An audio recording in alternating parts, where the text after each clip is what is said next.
إن الحمد لله نحمده ونستعينه ونستغفره ونعوذ بالله من شرور أنفسنا ومن سيئات أعمالنا من يهده الله فلا مضل له ومن يضلله فلا هادي له وأشهد أن لا إله إلا الله وحده لا شريك له وأشهد أن محمدا عبده ورسوله. Assalamu alaikum wa rahmatullah. Jazakumullahu khairan for everybody attending. This is going to be inshallah a journey, a 13-week journey for us all. And I hope everybody gains something from this. May Allah subhanahu wa ta'ala make it beneficial for everybody. If I could just ask everybody to mute because I'm getting some interference. Jazakallah khair. If everybody can mute, that would be very, very nice. Jazakallah khair. Okay, so I'm going to start off with the recitation, a very short recitation of the Quran, inshallah. أعوذ بالله من الشيطان الرجيم بسم الله الرحمن الرحيم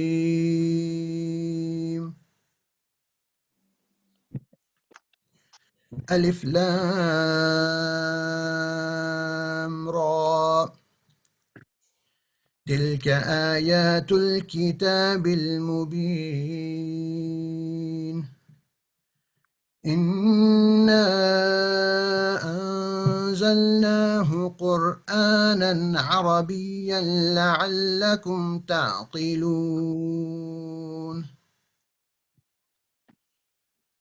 نحن نقص عليك أحسن القصص بما أوحينا إليك هذا القرآن وإن كنت من قبله لمن الغافلين. So that was a very short recitation of the Quran. And the reason why I did this particular Surah Yusuf, is because of the translation that I'm going to read now. So the translation is Alif Lam Ra. So the meaning of these words is only known to Allah subhanahu wa ta'ala. Then the next verse says, these are the verses of the clear book. Verily, we have sent it down as an Arabic Quran in order that you may understand. We relate unto you the best of stories through our revelations unto you of this Quran, and before this, you were among those who knew nothing about it. So these are the verses I chose to recite. The reason why I chose to recite these verses, and this is then the story of Surah Yusuf starts. The reason why I chose these verses is because of this verse. إِنَّا أَنزَلْنَاهُ قُرْآنًا عَرَبِيًّا لَعَلَّكُمْ تَعْقِلُونَ. Allah subhanahu wa ta'ala is telling us, verily, we have sent it down as an Arabic Quran. Why? Allah subhanahu wa ta'ala answers why. In order that you may understand. In order that you may understand. The Quran was revealed as a guidance, as a syllabus to our life, so that not just that we read it in Ramadan and we don't understand it completely and we try not to make any effort to understand it, but that we understand it. We try to learn Arabic and we try to read the translation. And really the translation will only go so far. We need to really know the Arabic language in order to really appreciate the Quran. So that was a quick recitation from the Quran. I'm just going to now, inshallah, go through these slides, inshallah, one at a time, inshallah, and see what we can learn. So the first thing I wanted to mention is a hadith of Uthman ibn Affan radiallahu anhu, where he said that the Prophet sallallahu alaihi wasallam said, خيركم من تعلم القرآن وعلمه. Yes, after this course, inshallah, you'll be able to understand parts, if not all, of this. خيركم من تعلم القرآن وعلمه. It's a saying of the Prophet sallallahu alaihi wasallam in Bukhari. The Prophet sallallahu alaihi wasallam said, the best of you is the one who learns the Quran and teaches it. So we are in the process of learning the Quran, and once we have learned to a sufficient level, we can try to disseminate this information to the ummah. We can give this information to others. So this is something that will help revive our intention, make it solely for the pleasure of Allah. We want to be from the best of the people. So when Allah subhanahu wa ta'ala raises the people on the day of judgment, we are from the people of the Quran. We try to study the Quran, teach the Quran, learn the tafsir, learn Arabic. Allah subhanahu wa ta'ala made us non-Arab, but He gave us the ability to learn the Arabic language.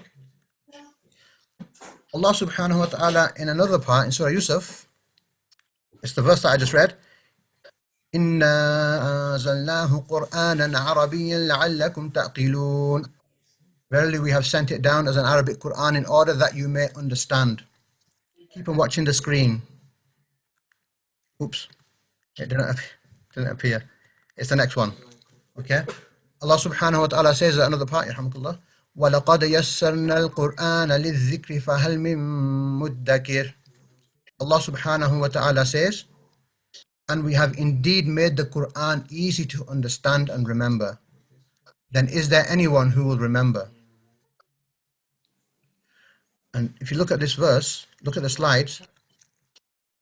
If you look at the slides, you're seeing it's appearing twice, 3 times, 4 times in the Quran. This verse is appearing. وَلَقَدْ يَسَّرْنَا الْقُرْآنَ لِلذِّكْرِ فَهَلْ مِن مُدَّكِرٍ. And we have indeed made the Quran easy to understand and remember. Then is there anyone who will remember?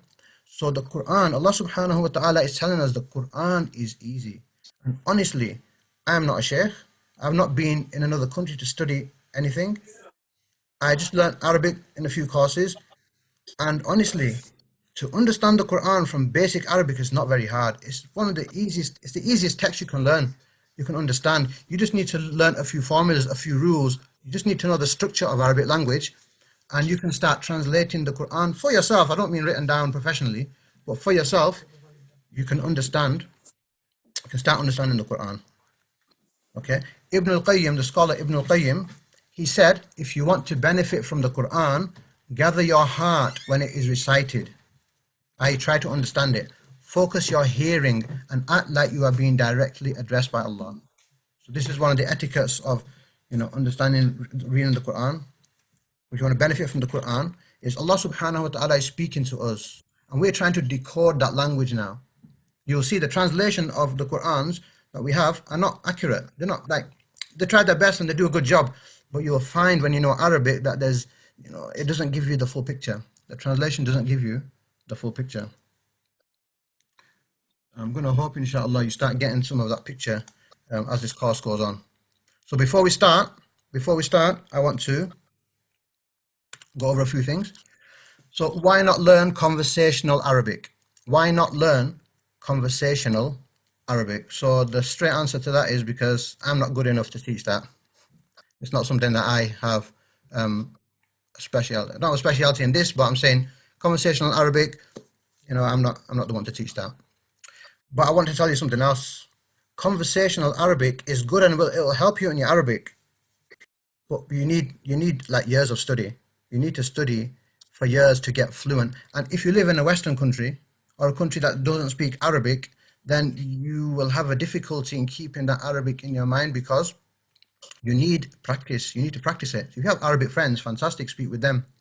But otherwise, it's a longer process. It takes a long process. And if you have the time to take out 3 years, 2-3 years of study, and do the Medina books or do Bayna Yadayk or do any of those other books, fantastic, do it. Do it because you will learn more in 3 years than you will in 13 weeks. But we're just going to concentrate on translating, being able to translate the Quran. So you don't need to learn how to say things. You don't need that in this course. You don't need to learn the structure of how to structure a sentence because we're trying to understand the Quran, which is already written. Why this book? Okay, which book? It's this book. I've got a slide later on. It's this book, Access to Quranic Arabic. This is the book that I have based the information of these slides on. It's a fantastic book. If you can get it, it's in 3 parts or 4 parts. I think they come with a CD. It's very good because what it does, it gives you, One second. It gives you, on the left, it gives you the theory. On the right, it gives you the verses that contain that theory. So you're connected with the Quran straight away. Next page, theory, the verses that contain that information you just learned. And the whole book is like that. It's a fantastic book. This is what I sort of studied, and then I decided to start teaching this. You might not be able to study it yourself. You might need a teacher. What we cover is half of that book, but it's the most important part of that book for beginners. So I've studied this book. That's hence I'm teaching this book. Okay, the cost is free. These slides are from a previous class as well. So some of the things might not be applicable. What will I be taught? What will you be taught in this course? Inshallah, you will be taught words, vocabulary, but you'll also be taught you'll be taught the structure of the Arabic language. So say for example, we have the word play. Now, if you stick a prefix before it, replay, it means something else. If you stick some words at the end of it, player, playing, played, once you learn the meaning of those bits at the end, you can string together a word that contains the ending, etc.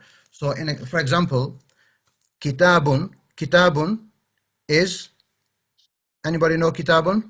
What does kitabun mean? Testing it now. Okay, did somebody say book? Book. Okay. If you put a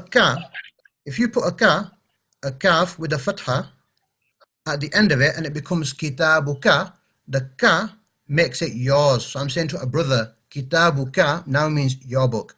If I say to a sister, it'll be kitabuki. If I say to everybody, it'll be kitabukum. So these ka and kum, so masjid is masjid, yeah? Masjidun is a masjid. If I say masjiduka, that means your masjid. If I say to a sister, masjiduki, it means your masjid. So you need to know what ka means, you need to know what ki means, you need to know what kum means, and this is the structure of the Arabic language that you're going to learn. What does this addition mean? What does that word mean? What does that addition mean? If you know what the addition means and you know what the actual word itself means, you can string the word together. And like that, because words in Quran, they have like 2 or 3, 4 attachments sometimes. You need to know what each attachment means, and then you can figure out the meaning of the word. So we will go through that.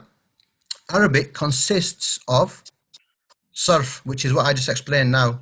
Morphology, where you change the structure of the word, you add bits to it, and it gives you a new word with a new meaning. Sarf, that's sarf. Nahu is grammar, Arabic grammar. Grammar is to do with how the word ends. Masjidun or masjidan or masjidin. Is it kafiruna? Is it kafirina? So that's to do with how the word ends.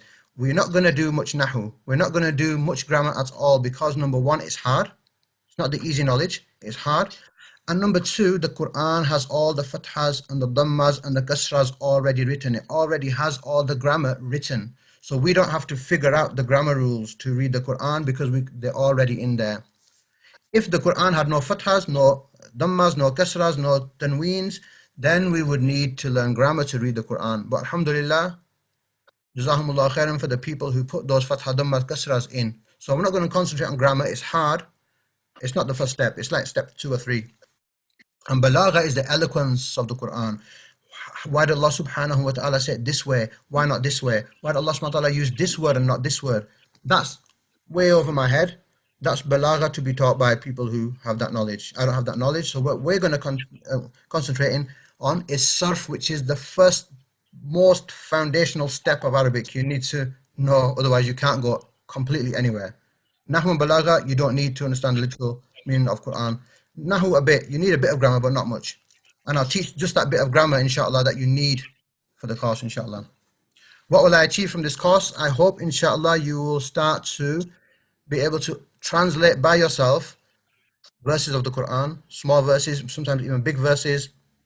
Yeah, so you're going to be able to understand the literal meaning of the Quran, inshallah, to some extent, sometimes half verses, sometimes full verses. Not everything, no ways, nowhere near, not everything. But you will be able to understand certain verses and you'll know what's going on if you've done your homework. If you have any questions, just ask. Yeah, if you have any questions, honestly, just ask. I don't care if you keep on asking.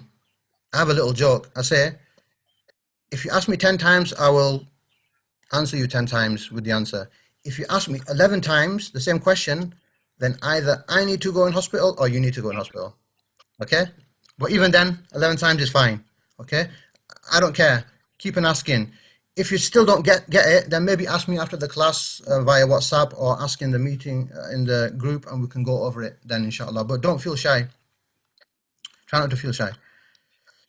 And the last thing, oh yeah, the ZZP words are not allowed. Okay? This was a long time ago. Does anybody know what ZZP words are? What am I meaning by that? Somebody who has never done Arabic with me before. Anybody? Zabur.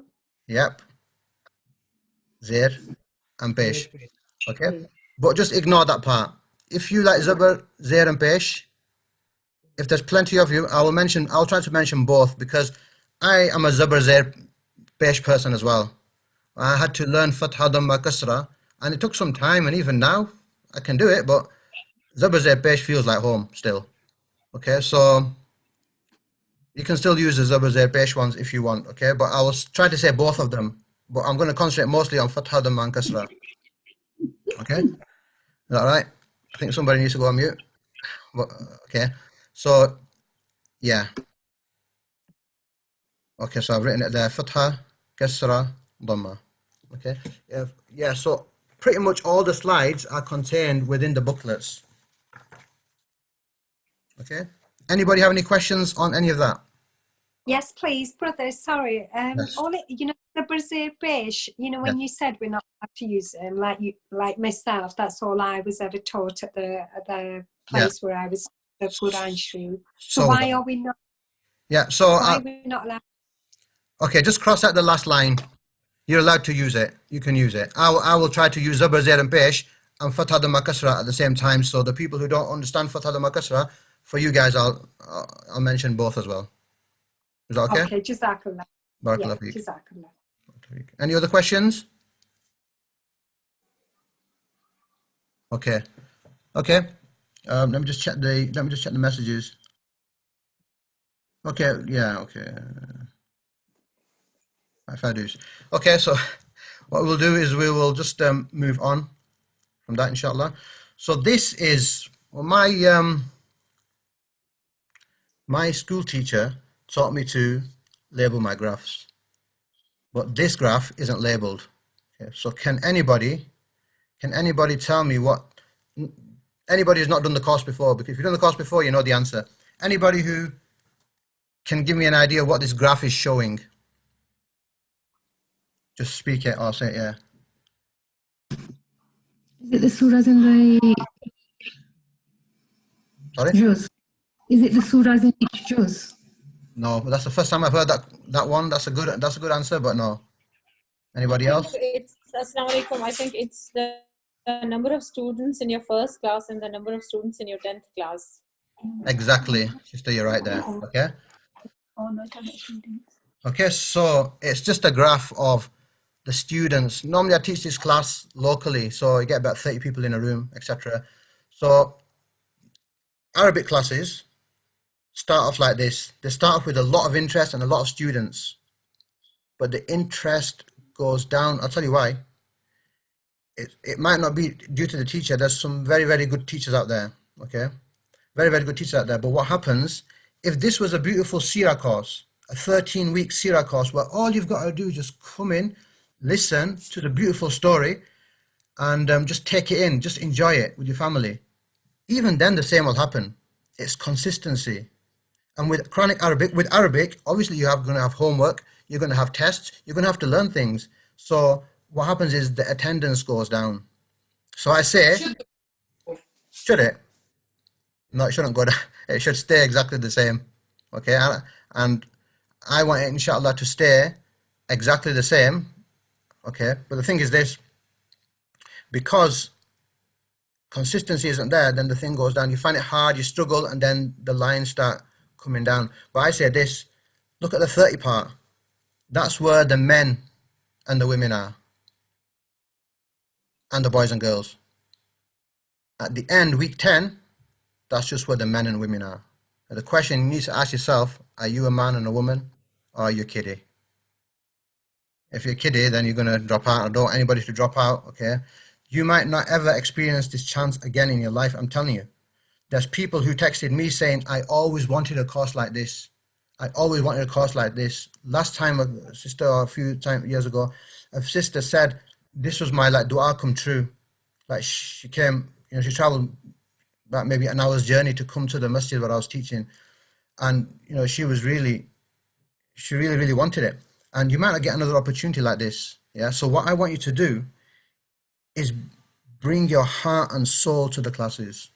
Bring your brain, your heart, and your soul, and your pen, okay, to these classes, and take as much as you can from it. Absorb yourselves with this for the next 13 weeks. Put other things on the side if you can. But every Thursday, and when you're doing your revision nights yourself, make sure you give it your best, because whatever you put in, I'm telling you, I'm talking from experience and passion. Whatever you put in, you're going to get out. If you give it a hard-hearted half attempt and I give you 15 words to learn and you only learn 5 of them, come Ramadan, when the imam is reading, you're not going to know what's happening. Open the Quran and try reading, you're not going to know what's happening. I put like the absolute minimum, around sort of minimum you need to understand the Quran in the quickest amount of time. It's like the quickest amount of time to learn as much as you can of the Quran in my sort of head, using that book. Okay, so you need to give it your soul. You need to give it your priority. Make sure you come every week. If you can't come for a particular week, there'll be a recording, but the recording is not the same. The recording, you'll miss it, and then you'll start leaving it, and then, oh, I've missed 2 weeks, I missed 3 weeks. Oh, brother, when are you going to do the class again? I get, brother, when are you going to do the class again?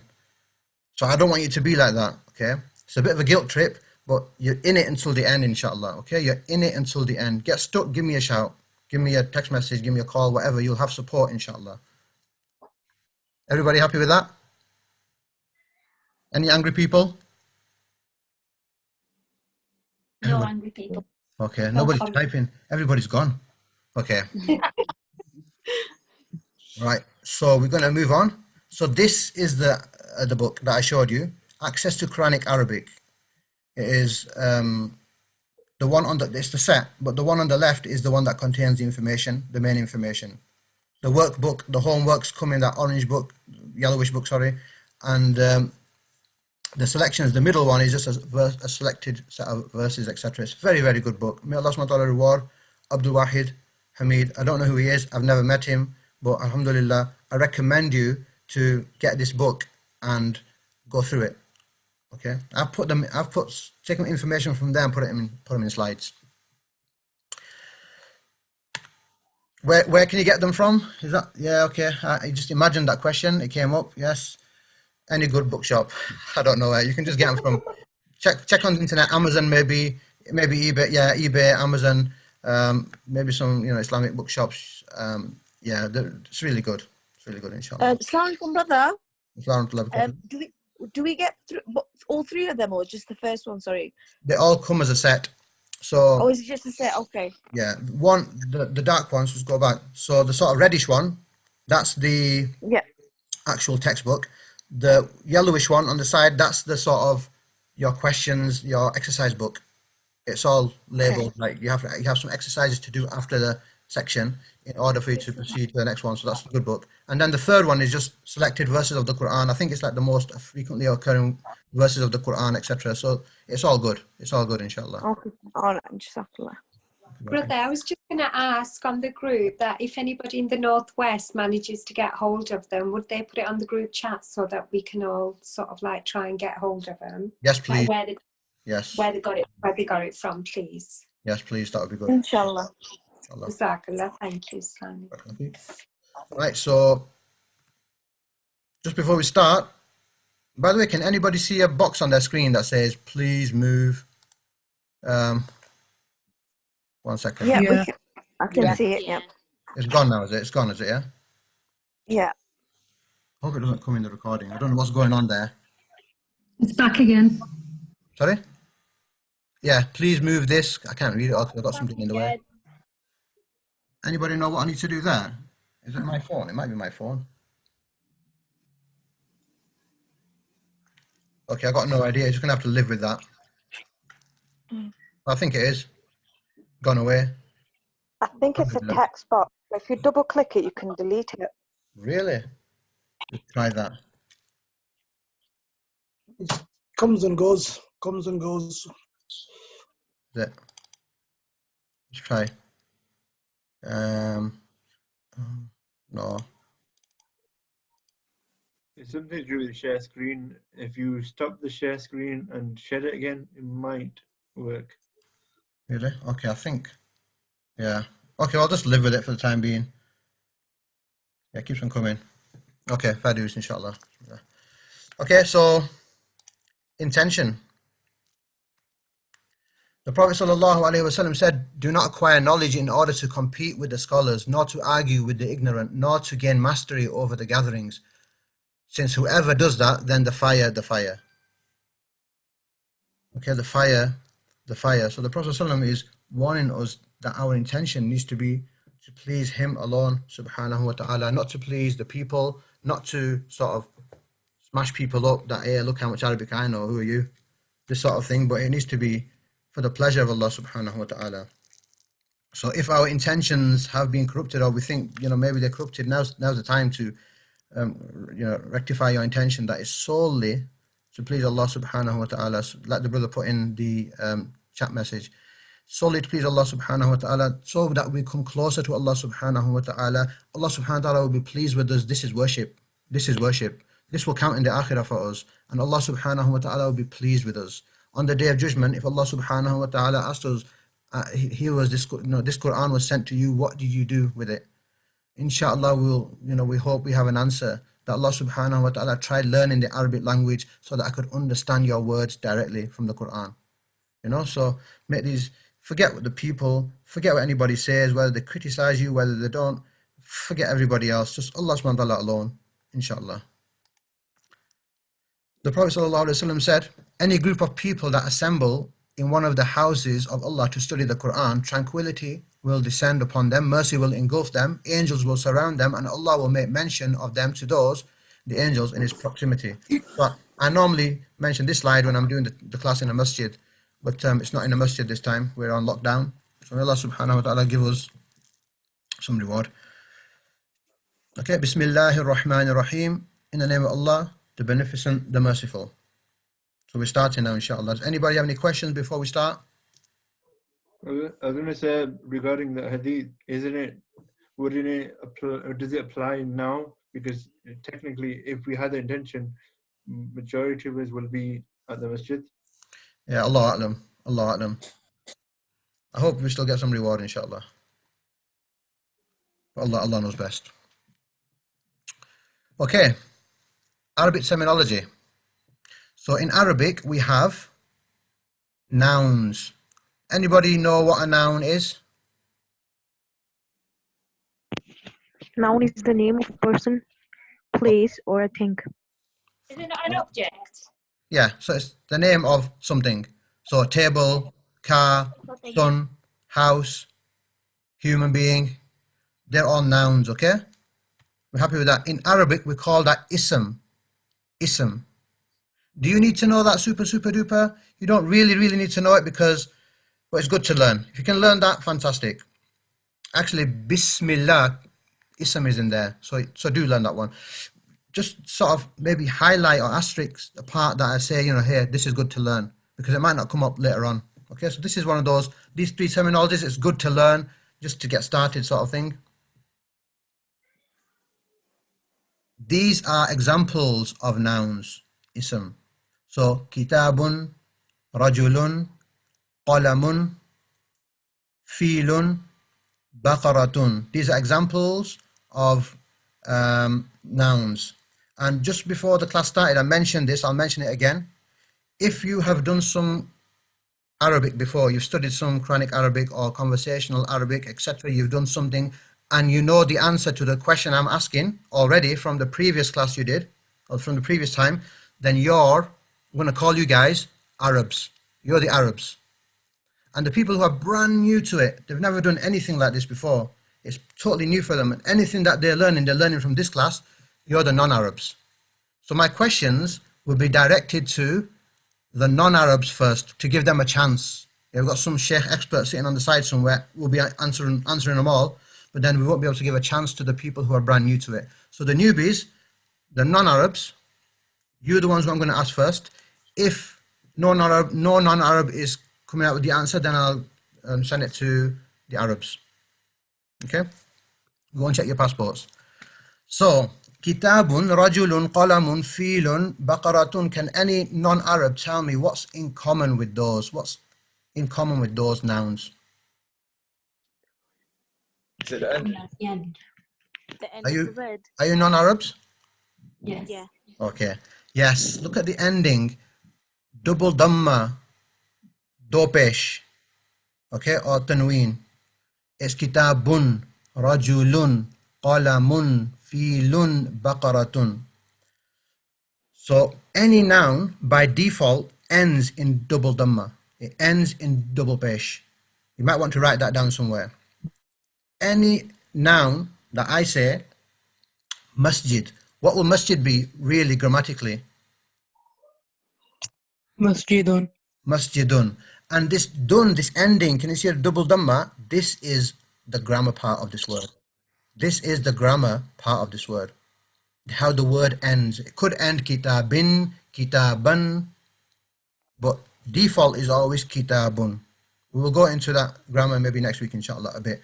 Okay, that's what grammar is. The ending, how the word ends. Does it end in tanween? Does it end in single fatha, zabar, zair, pesh, whatever? That's grammar, okay? We're not going to cover that too much because it's already written in the Quran. Everybody happy with that?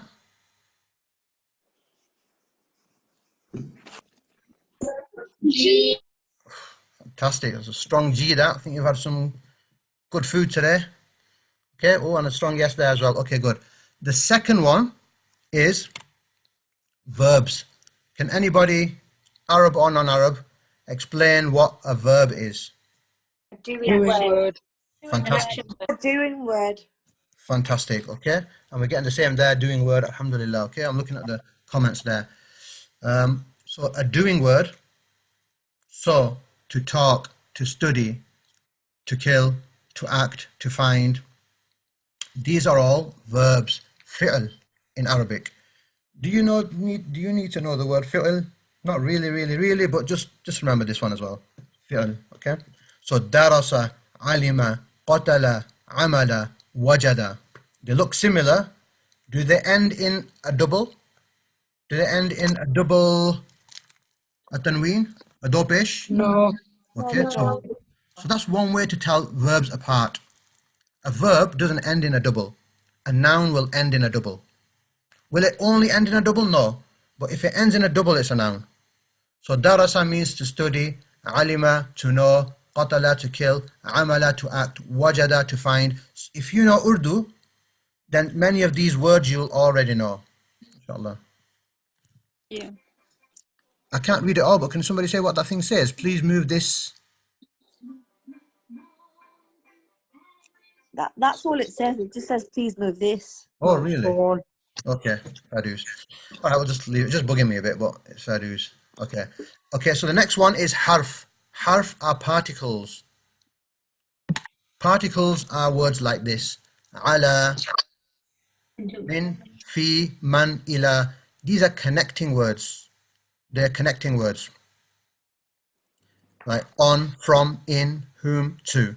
Okay, so that's the three sorts of words in Arabic. Ism, nouns, fi'l, verbs, and harf, particles.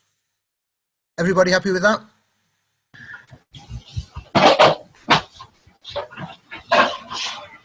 Yes. Can I just ask, verbs, can they end in dhamma? Sorry, could you say that again? Can the verbs end with a dhamma? No, verbs won't end in a double dhamma. They could end in a single dhamma, that's fine, but they won't end in double dhamma or double kasra or double fatha. They won't end in tanween. Yeah, that's what I'm saying, just a single dhamma. Can it end with a single dhamma? They could end in a single dhamma, yes. Okay. Yeah. Okay, so just see anything there? Okay. Happy? So I'll move on, inshallah.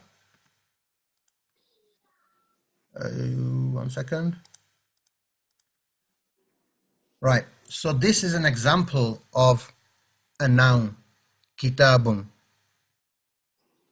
Kitabun means a book. So what we're going to learn today's lesson is the word hadha. The word hadha. Okay, so somebody's asking, can I repeat particles? Particles are just these sort of words like ala, min, fi, man, ila, the sort of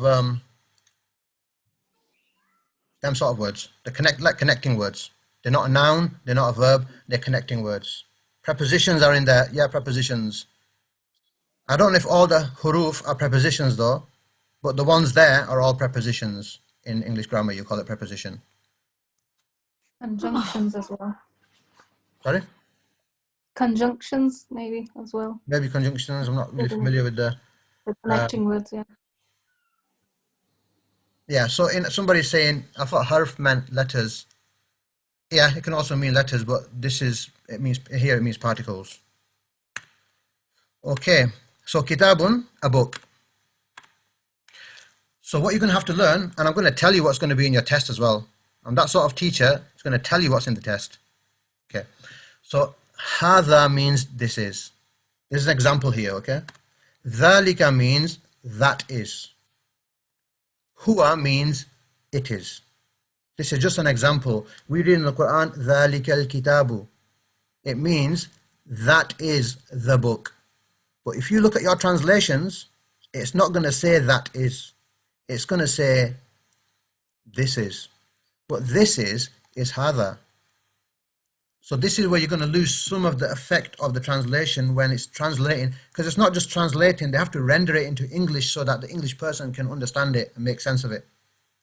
So sometimes they will, have to change a few words and render it in to make it understandable. Because you can't just literally translate every word. An English reader won't understand it very well. So ذَلِكَ الْكِتَابُ is what the Quran says. Allah subhanahu wa ta'ala says, and ذَلِكَ الْكِتَابُ means that is the book. That is the book, not this is the book. And the ulama say that is the book is talking about the original Quran in the heavens. So this is just a little slight tangent to let you understand that you need to know Arabic. And I'm not so, I don't know, my Arabic is not that big. I couldn't translate all of the Quran. I couldn't understand. I need to learn more vocabulary. That's my issue. I need to continue learning more vocabulary, etc. Okay. So this is just an example. Hadha, dhalika, huwa. Hadha means this is. Dhalika means that is. Huwa means it is. So this is just an example here. I'm going to go on to the next slide, inshallah. Will I be playing some Quran to assist in the classes? No. I don't have the sort of, not prepared to do that at the moment. I don't have the ability and the necessary things in place. Okay. This is now where it starts. This is where you've got to start learning this. Arabic is a gender language. It has genders. It has masculine things and feminine things. Like Urdu has masculine things, has feminine things. French has masculine things, objects, and feminine things. Like the table may be masculine. The computer might be feminine. The car might be, well, the car is feminine. The pen is masculine. The masjid is masculine. The hands are feminine. So that's in Arabic. So in Arabic, you get gender. So I want you to first to teach you how to be able to determine if a word is masculine or a word is feminine. So I'm going to explain to you what is feminine first. Feminine is a word, any word that ends in this ta here. It's called the ta marbuta, the closed ta. Imagine, let me just draw it and show you. Imagine you have this ta here. Hit that ta. And now imagine it's closing up. Yeah? And now it's closed up. It's that. It's just that ta. It's the closed up. It's a closed up ta. It's called ta marbuta. Okay? Anybody have any questions about that ta?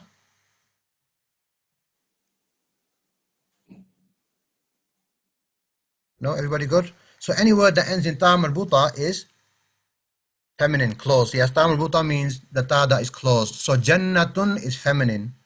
The ta marbuta by itself can appear like that, or when it's joined onto the previous letter, it's gonna look like ayatun jannatun. So now you can open the Quran up and have a look. Any word that you see with the ta marbuta, or maybe mostly, it's a feminine word. So any word ending in ta marbuta is feminine. Second way to tell if a word is feminine is if it's it's talking about a woman. So mother, ummun, that has no ta marbuta, but it's a woman, so it's feminine. Bintun is a girl, so it's feminine. Okay, so any word, so auntie, grandma, daughter, niece, these are all feminine words, so they'll have the feminine rules applied to them. Second one is, okay, I apologize for my PowerPoint there, it's gone a bit funny. Any body part that comes in pairs is feminine as well. Has no ta marbuta, it's not a woman, but it's a body part that comes in pairs. So hands, feminine. Ears, feminine. Eyes, feminine. Kidneys, feminine. Feet, feminine. It means that the feminine words will be used to describe that and to speak about that, which I'll explain later, inshallah. So aynun, eyes, feminine. Yadun, hands, feminine. Everybody following? Just one yes will do.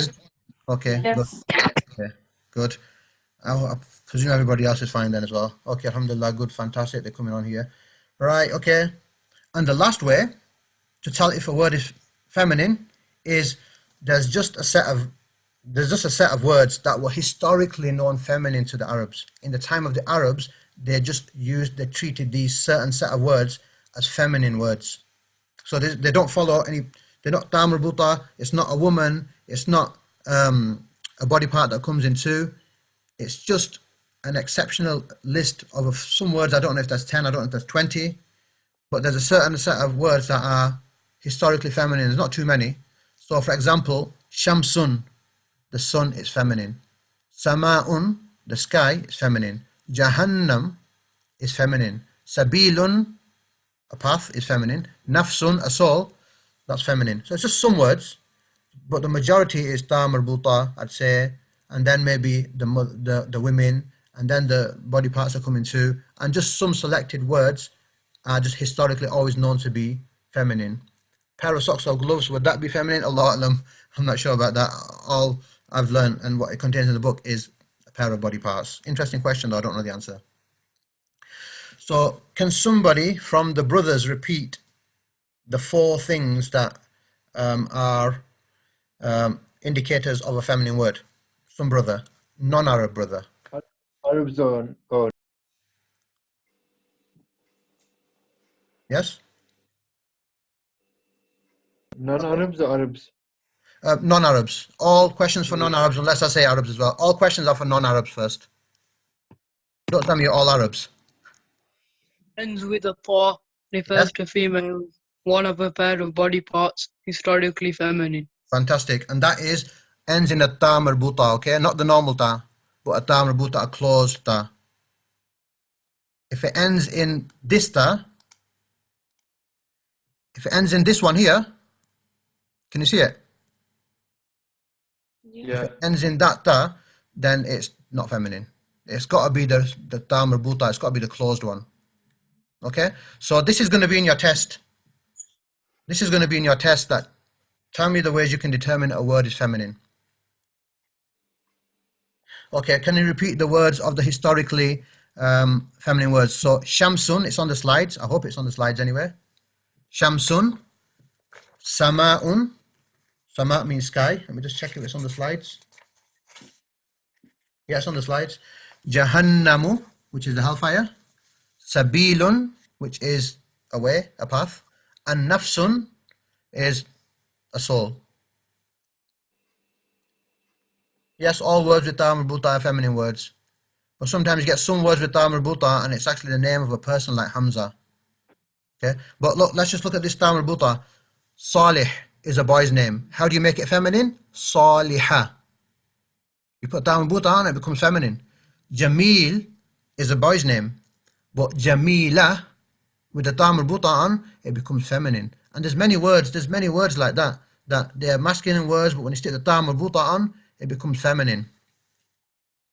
Okay, so you'll get that. You'll see now. Think about the names that you know of people, and one might be Jamil, one is Jamila, and there's many other, sort of words like that. So Radiyallahu an and radiyallahu anhu. we'll go through that maybe lesson 5, inshallah. Okay, so that's the feminine words. A masculine is everything else. Everything else that doesn't fall in that category is masculine. So I think you'll be asked that in your test as well. What is a masculine word? Okay, it's anything that is not feminine. You've got the criteria of feminine. Masculine is everything else. Is that clear? Everybody happy with that? Masculine is everything else. So yawmun, no ta marbuta. It's not a woman. It's not a body part that comes in pairs, and it's not one of those historical words. Then yawmun is masculine. Kitabun is masculine. Basharun is masculine. Mu'minun is masculine. Everybody happy with that? Are there only 5 historical words, or are there more historical words? There's more. Exact number I don't know, but I don't know the exact number, but there's not many. There's not many. It's not like a massive. It's not like a massive list. And don't can get you say the words a bit more slowly, please? Okay. Yeah, inshallah. The masculine one, please. So yawmun, that means day, a day. Kitabun, that means a book. Then you got basharun, that means a man. And the last one, mu'minun, it means a believer. You would actually say mu'minatun if it was a woman believer, because you stick the ta marbuta at the end. But this is just so that you can appreciate. Again, you don't need to construct sentences, so you don't need to really, it's all written in the Quran. But I just want you to know this so you can appreciate, because I'm going to tell you, show the next slide, inshallah, in a bit. Everybody happy with that? The ta marbuta is an Arabic. The ta marbuta is an Arabic term. Sorry? Sorry, why is it important to know the feminine and the masculine words? Because I'll tell you maybe in the next slide, inshallah. Okay, thank you. 2 participants raise their hand. Yes? Can you hear me? Yes? My question is that, when everything else is masculine, how will we know, say for example, when we're reading a word, if it's not referring to females or one of the body parts? Will we be learning them? You will know when I show you the next slide, inshallah. All right, okay. Exactly. Another question? Assalamualaikum, brother. You said Basharun. Is that a man, you said? Basharun. Yeah, Basharun. Oh, and what about Rajulun? I thought that was a man. That's a man as well. Oh, okay. Rajulun. Oh, can you also repeat the feminine? You said historically feminine words. Yeah. So Sama'un. What does that mean? Okay, Sama'un means sky. Sky. And Sama'un. And one before? Shamsun means sun. Sun. And Jahannam. And the next one? Jahannam. Oh, Jahannam. Yeah, just Jahannam, yes. Jahannam. Hellfire. Okay. And Sabilun? Sabil is Sabilun. away. Away. And the last one? Nafsun is soul. Oh, your soul. Jazakallah khair, brother. Anybody else? Yep. 2 participants. You got a question or? Brother, yeah, I just wanted to ask, when you said you have the masculine name Jamil, and then if you add the ta after it, it becomes feminine. Yep. But you don't hear the ta when you pronounce it. So how Yeah. does that work? So, okay, good question. So the ta, when you don't pronounce it, it's jannatun, jamilatun. But when you stop there, it's a tajweed rule. When you stop there, it becomes a ha. So jannah, ayah, jamila. That's what happens when you stop at this, because this ta, it looks like a ha. So when you stop there, you put sukoon on it, it becomes a ha. So you'll say Jannah. I want to go to Jannah. You want to say Jannatun if you want to stop there. If you don't want to stop, then you'll say Jannatun. Okay. Yep. Thank you. No problem. Is that okay? I move on, yes? Right. Yes. That's what you've got to learn. This table, you're going to get many tables. Treat any table that I tell you is important as very important. You're not going to be able to understand the Quran if you don't know hadha, hadihi, dhalika, tilka, huwa, hiya. Those words are essential, and that's your first words that I'm going to want you to learn. And it's going to be in your test. You're going to need to translate. You're not going to need to write Arabic in your test because the Quran is already written in Arabic. I'm just going to ask you to translate. So you're going to have to write the meaning. Okay? And one student who is here as well, I think is here, he said, yeah, inshallah is here. He said, your students will only, he said it a long time ago, your students will only realize the importance of the tables that they're told to learn after the class is finished. He's talking about some students. Because once you've done the course, you might say to yourself, oh, I didn't learn the tables, I should have learned the tables, the answers are all in the tables, the structure is on the tables. Okay. So pay special attention to this table. You need to learn it like the back of your hand. Hadha means this is. Hadihi means this is for female. Dhalika means that is. Tilka means that is for a feminine word. Huwa means he is or it is, depending on who's being spoken about. And hiya is it is, she is, depending on what is being spoken about. So let's just have a look at the examples. Okay, so we see on the slides, hadha means this is, kitabun, a book. When you see a noun, kitabun, it means a, and then the thing, so a book. And why is hadha being used on kitabun? Anybody, non-Arab? Why is hadha being used on kitabun, and why is it not hadihi kitabun? Because kitab is masculine. Yes, exactly. So because kitabun is a masculine word, then hadha, the masculine way of saying this is, has to be used. If you can't say this girl and then a boy, you can't say that. You've got to say this boy, boy. It's got to be this is in the masculine way and kitabun in the masculine way. You don't need to construct the sentence because they're already written, but now you'll understand when the hadha is used, the next word is male. So now you'll appreciate, inshallah, that when hadihi is mentioned, why is it mentioned? Because the next word is female. So as long as you know what hadha and hadihi means, you're done. But I just wanted to explain why. Why is hadha and hadihi? So I had to explain the genders, etc. So if you look at the next one, this one here, on the right, dhalika kitabun. That means that is a book. In the Quran, Allah subhanahu wa ta'ala says, dhalika al-kitabu. That is the book. There's a bit different, something else going on. Al-kitabu, I'll mention that maybe next week, inshallah. But dhalika kitabun. You can't say tilka kitabun because tilka is a girl word. You have to use it for girl things. Dhalika is a boy word, so you use it for boy things. And it's already written in the Quran, but you just need to appreciate it, and then you'll know now why dhalika is mentioned, why is tilka not mentioned, why is dhalika mentioned, etc. The bottom one.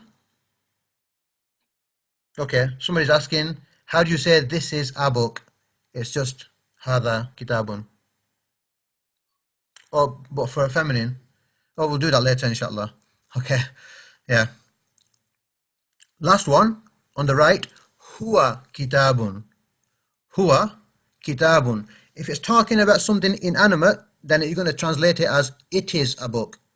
If you're saying hiya rajulun, sorry, huwa rajulun, then you're going to translate it as he is a boy because he's living. So you're going to say he is. If it's not living, then you're going to say it is a book. So it's either he is or it is, depending on what is being spoken about.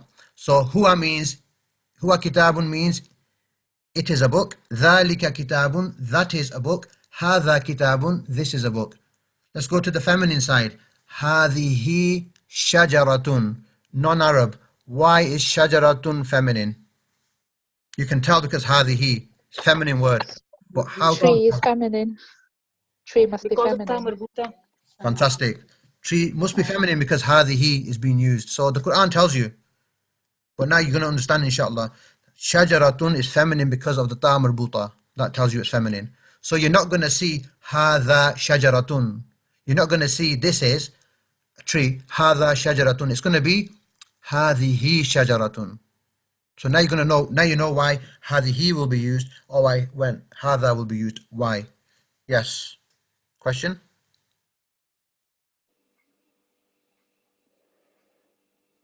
Okay, somebody just put a comment on there saying ends in a tun. Ends in a tun. Tun doesn't make it masculine or feminine. It's the word itself. It ends in ta marbuta that makes it feminine. So the ta, the closed ta at the end, this one here, that letter there makes it feminine. The tanween on the top doesn't make it feminine. The double pesh or the single pesh, the fathatain, the dammatain, they don't make it masculine or feminine. It's the ta marbuta itself. It could be shajaratin, it's still feminine. It could be shajaratan, it's still feminine. Okay? Because it ends in the ta marbuta. Good? Got it? Sorry, I've got a question. You know how you were just saying you wouldn't use this word, but do you use that word before it? Can you just explain that again? Okay, so shajaratun, on shajaratun, yeah? Yes. Okay, so the reason why we would say hadihi shajaratun is because hadihi is the feminine way of saying this is, and the reason why we use the feminine way of saying this is here is because the word we're talking about is feminine itself. So we will say hadihi because this word here is feminine. We will use the feminine way of saying this is, which is hadihi. Yeah.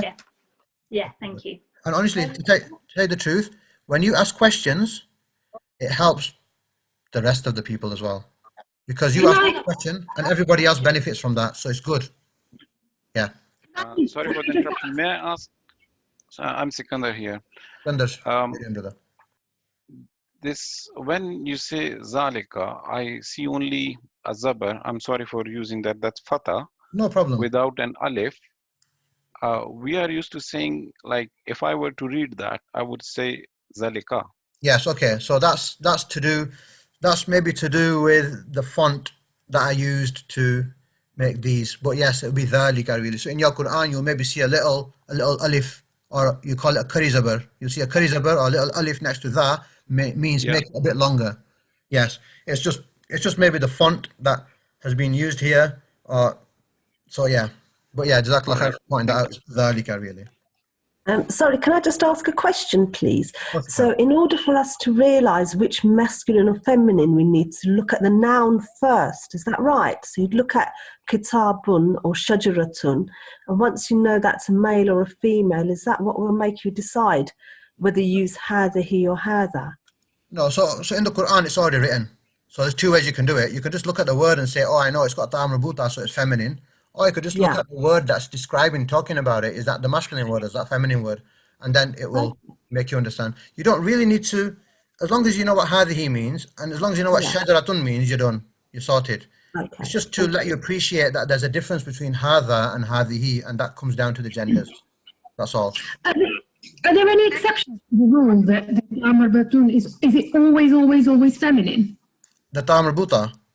Yeah. The feminine word, yes. I mean, there may be some exceptions that I don't know about, but ta marbuta is a feminine word. Right. Okay. I don't know if this is a silly question, but I'm a bit puzzled. I've been reading the Quran for many years, but how come the Quran is made out of female and male? I don't get that. So that's the Arabic language. Like in Urdu, do you speak Urdu? No. Okay. Do you? Okay. So you might find it a bit strange. French uses male and masculine. Yeah. Yes, in French, words are referred to as masculine and feminine. In English, you just say it. The car is it. The table is it. You know, the computer is it. Everything is it in English. So English doesn't have this gender thing. But the Quran, and there's Urdu and French, Jazakallah khair, Abu Sarah, and the other must be other languages as well that have this gender thing. Okay, so Arabic has this gender. So as long as you know hadha and hadihi means this is, you're done. As long as you know dhalika and tilka means that is, you're done. As long as you know huwa and hiya means it is, or he, she is, you need to know for that one, it's good. Okay? I just showed you this so that you know hadha and hadihi, why, what the difference, what's going on. It's just because one's masculine, one's feminine. Okay?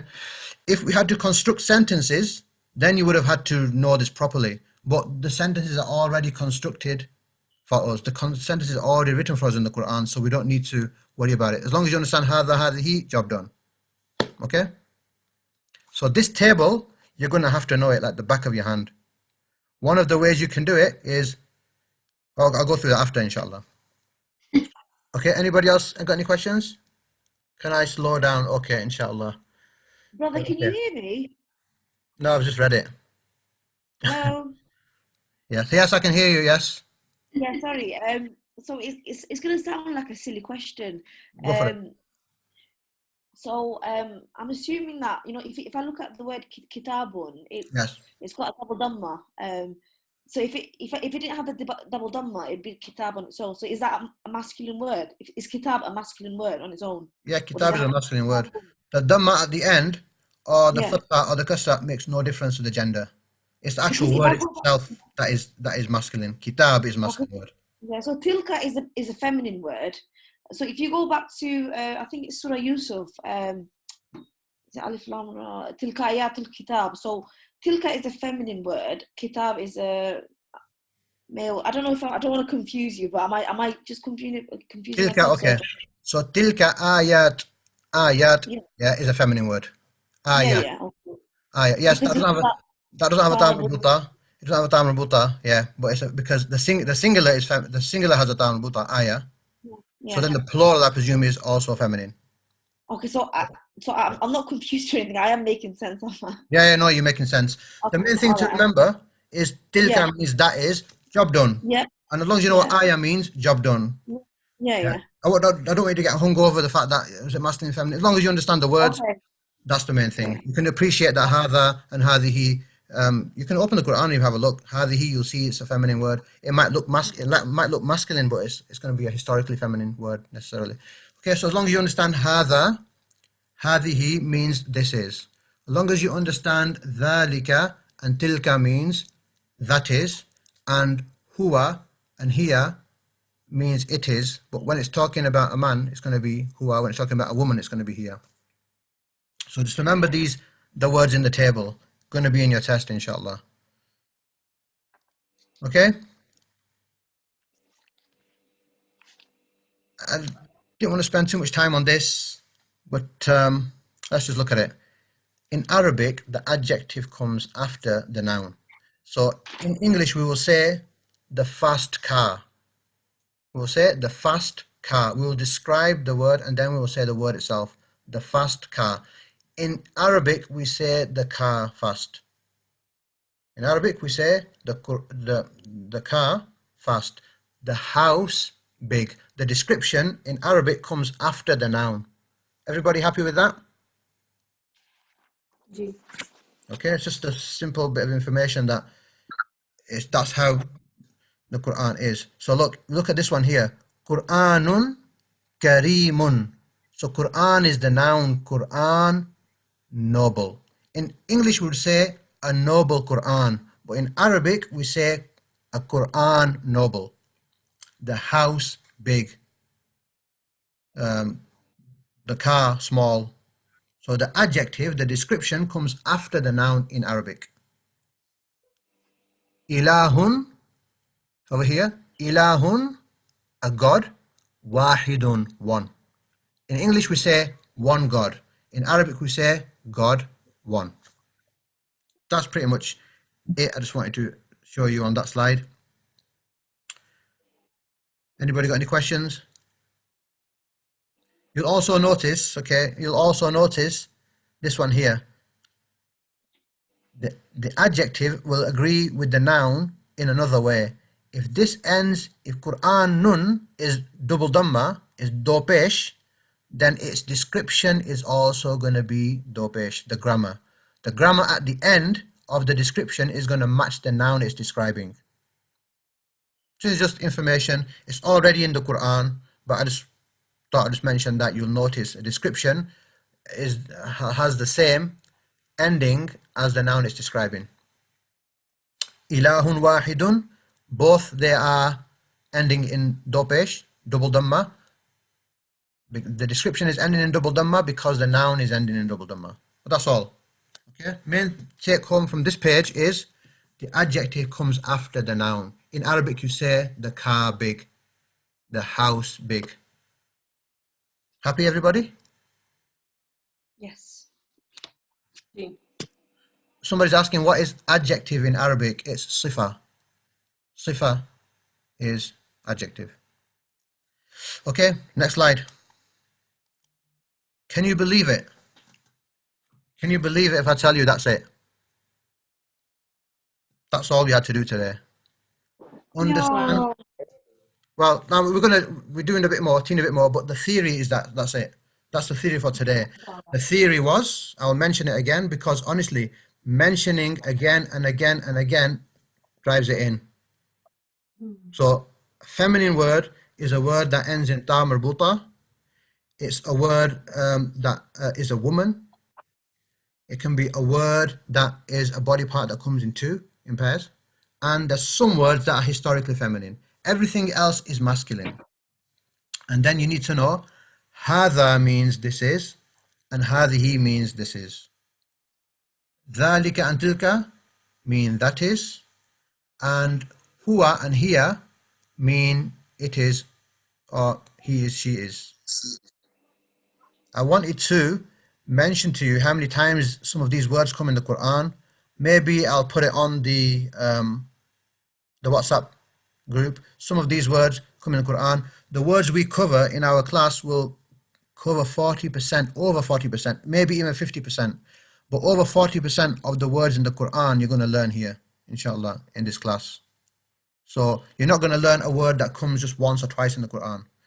That once or twice, that one or two words you're going to learn, I want them to come in the Quran as much as possible. So whenever you open a page, you see that word. Now, if you don't learn hadha and hadhihi, when it comes in the Quran, you're going to say, what's this word? It was in the table, I forgot, I need to go back. You need to really, really hammer it, I'm telling you. You need to really, really drive it in for these 13 weeks, whatever I tell you. Learn them like the back of your hand again and again until you get it. Because if you don't get it, you're going to have to get it someday if you want to come onto the Quran translation, because you're not going to know otherwise. Okay, so now what I want to do is show you the examples. I want to connect you to the Quran every week. I don't want to just give you theory and say go home and learn the words. I want to show you how important the words are that we've just been learning. So look at the first one. Huwa Qur'anun Majidun. Who can translate that word for word? Non-Arab. Sorry, Arabs, but non-Arabs first. So, it is the right, noble good. Quran. Fantastic. Sister started, a brother ended. That's amazing. Okay, right. That's on the board. Oh yeah, it does, doesn't it? You see, when I'm not used to, yeah, I do it like this in my other class. Okay, so fair dues. But you still look at it and say, look, it is, you've done it is huwa. Qur'anun, a Qur'an. Okay, Majidun, glorious. We've not learnt that word. But I'm showing you where huwa comes. And it comes many, many, many times. Huwa, Qur'anun, Majidun. It's not going to be here because Qur'an is a male, masculine. It's masculine, sorry. So, huwa Qur'anun Majidun. Do you need to know it's masculine? Not really. As long as you know huwa means it is, and Qur'an is Qur'an, you're done. So, huwa Qur'anun Majidun. If you read huwa Qur'anun Majidun in the Qur'an from today, inshallah, you will know what huwa Qur'anun means at least. Because you would have learned that word, inshallah. Innahu. Innahu la Qur'anun Kareemun. So I think what's going on here is showing you that innahu means indeed it. We've not done that yet. But you might want to write down in your book somewhere, inna means indeed. It's an emphasis. Inna means indeed. Innahu, we'll learn that later, inshallah. Innahu means indeed it.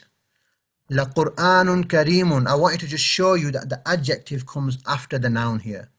It doesn't say Kareemun Qur'anun. It says Qur'anun and then more information, Kareemun. Don't worry about the la. Don't worry about that la, okay? That la is for emphasis.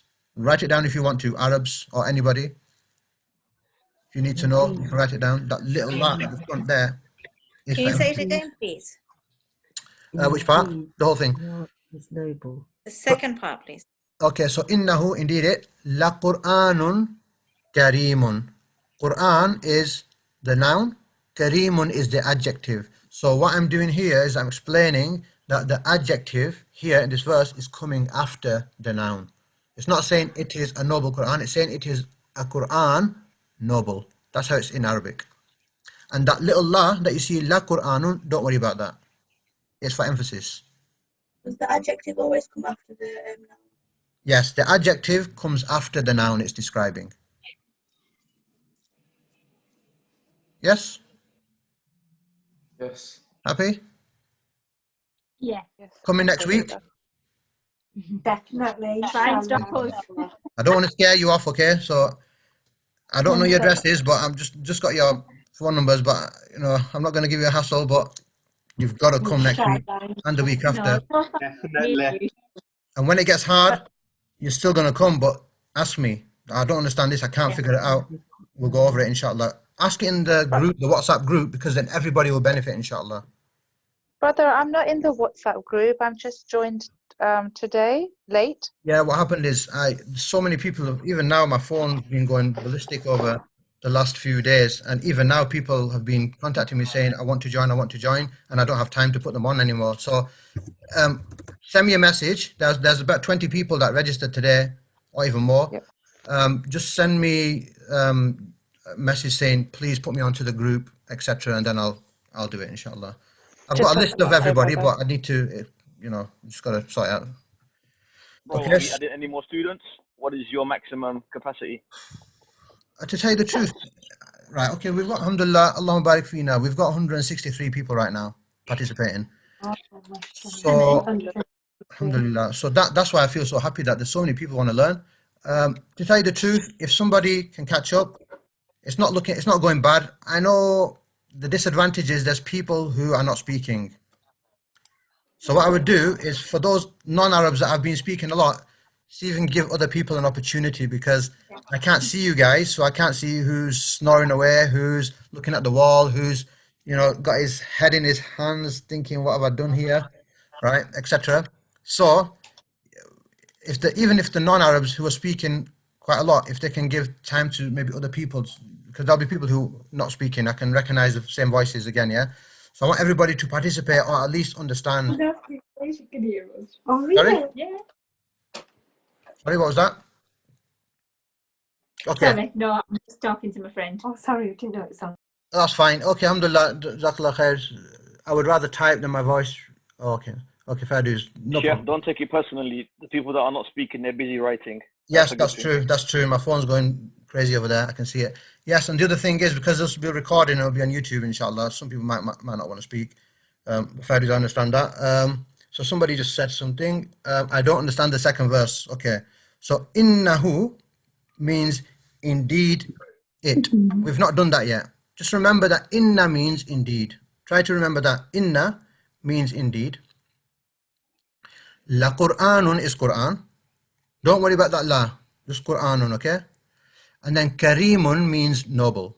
So indeed it is a Qur'an Kareem. The reason why I put this verse here is just to show you that the adjective comes after the noun. Kareem comes after Qur'an. Okay, I hope. Okay. Will there be an Urdu version? not from me, I don't think. Innahu means indeed, yes. Innahu means indeed it. If you can make a note of it, fine, make a note of it. Whatever you put into the class, you will get out. If you can learn these verses, you're on top marks. If you can learn these verses, because some of these verses are going to come in your test.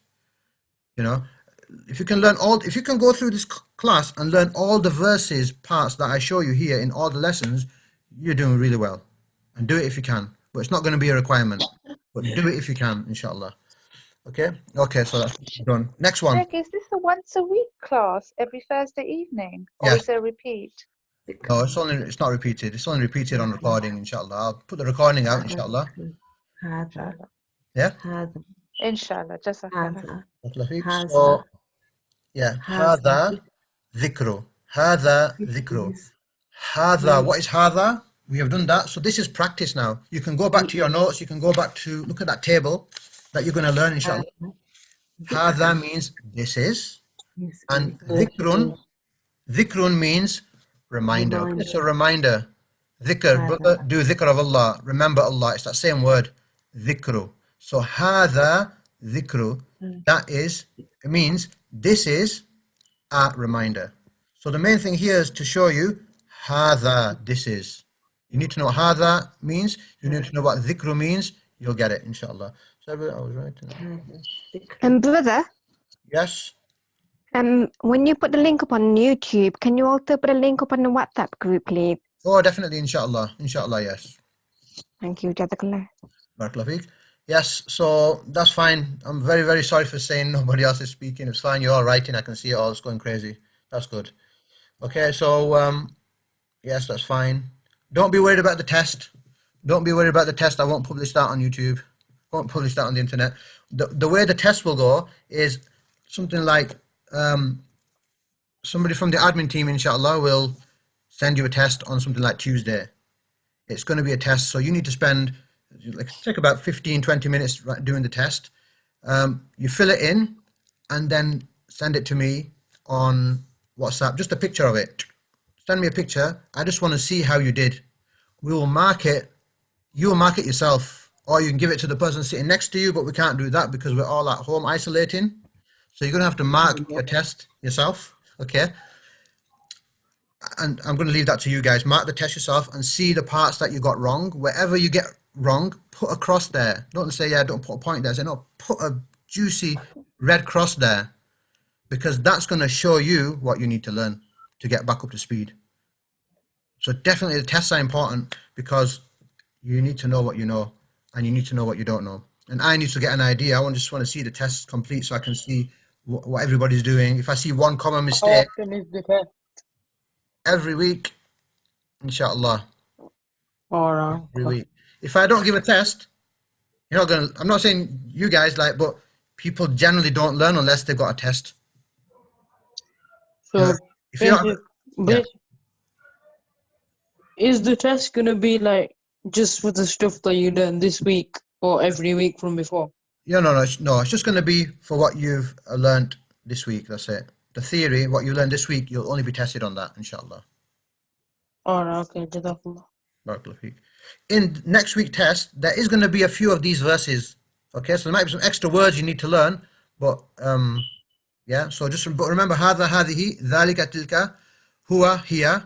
Remember how you can differentiate between a feminine word and a masculine word, and some of these translations that include huwa and hiya and tilka, and then you're done. You're done with that, inshallah. If you can't get anything, you're stuck, just send a message. Okay, next one. Wa huwa mu'minun. Wow, by itself, this one here, wow. See that there? That means and. Write it down somewhere. And.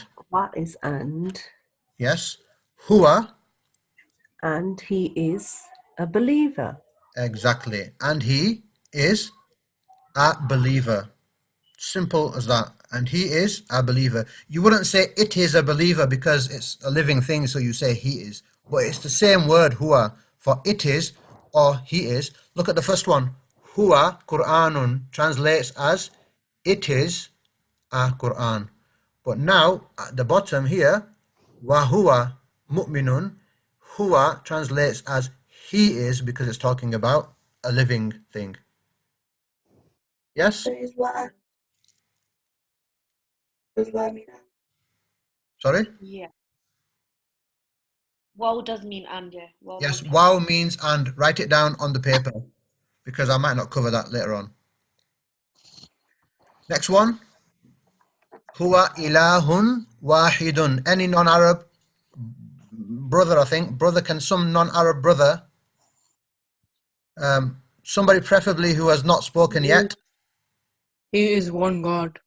Okay, yes. So huwa means? He is. He is. Ilahun means? God. We've not done that yet, so I don't blame you. Yes, ilahun. And then wahidun is one. One. Again, you see the adjective comes after the noun. Wahidun comes after ilahun. In English, we say one God. In Arabic, we say God one. Okay? And huwa is the main thing to take away from this as well. That huwa means he is. Next one. Hada siratun mustaqimun. A non-Arab sister who has not spoken yet.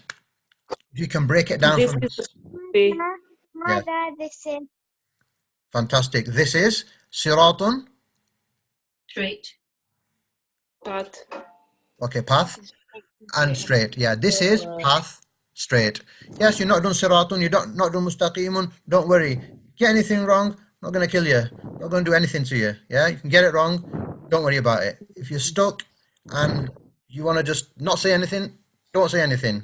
Yeah, feel chilled, feel happy, feel relaxed. It's 8:55 in the evening. I don't want you to have nightmares. Chill, relax, but definitely do your revision. Okay? Sorry?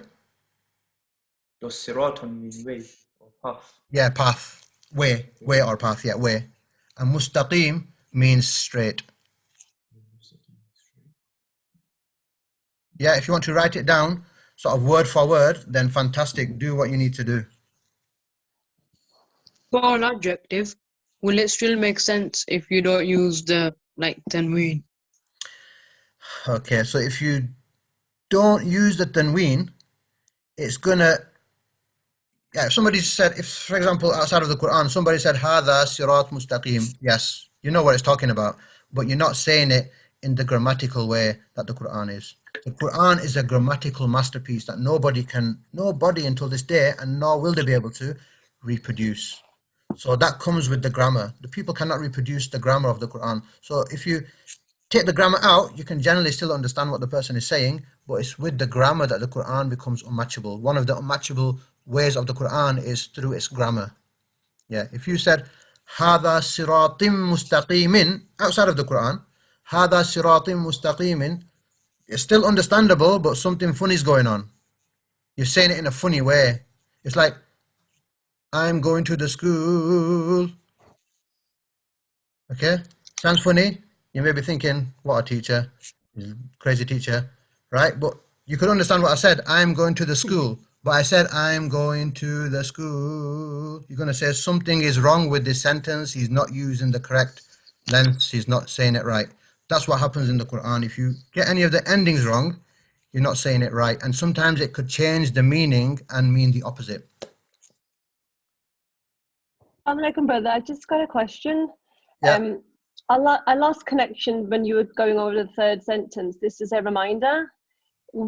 What is the Arabic for a? Because I've got this is and I've got reminder, but I can't find the a in the text. Okay, the or is that just a silly question? No, it's not a silly question at all. The a is a next week question. It's like I'm going to cover that next week, inshallah. Oh, okay. All right. Okay. I just thought in case you'd mentioned it and I missed it. Yeah, no. The a is contained within dhikru. Okay. I'll explain that next week, inshallah. And that's the thing with Arabic.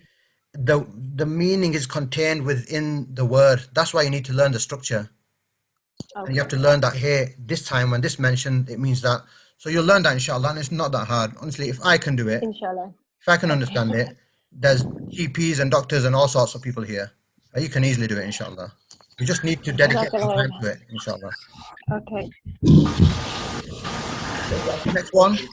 I wanted to ask, sorry, is there a reason why it's Wahidun and not just Wahid? And same with the others, why there's a double change? Josh, you've got a really super duper microphone. I can hear you. Right. Is there a reason why it's not Wahid and it's Wahidun, and same with the others, why there's double time? Yes, there's a reason. But we're not really going to go too much into that because whether it's dammatain or kasratain, it's do pesh or do zer, as long as you understand the word, you'll understand the sentence. Yes, there's a reason why each one is that. You can't say innahu la Qur'anin kareemin. You can't say that. Okay, but there's a reason, but we're not going to go into that because that gets higher and higher, and then people stop coming, and we don't want to do that. Inshallah, we're just going to concentrate on the things that are very important for us at the moment to understand literally. I had a quick question. Yes. Because if you go back on the previous slide, it said Siratul Mustaqimun, but in Surah Fatiha it says Ihdina Siratul Mustaqim. So what's the difference between the Siratul Mustaqim and Siratul Mustaqimun? Yeah, that's a question I'm not going to answer yet. This is so it's grammar rules.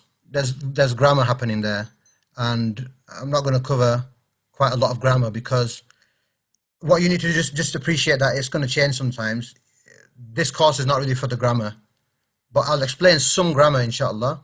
Some grammar we're going to cover. You'll start appreciating this maybe around lesson 5, lesson 6. I don't want to cover it yet because it's not the right place for it. But Jazakallah khair, it's good that you're making those observations. Why is it siratan there? Why is it siratin there?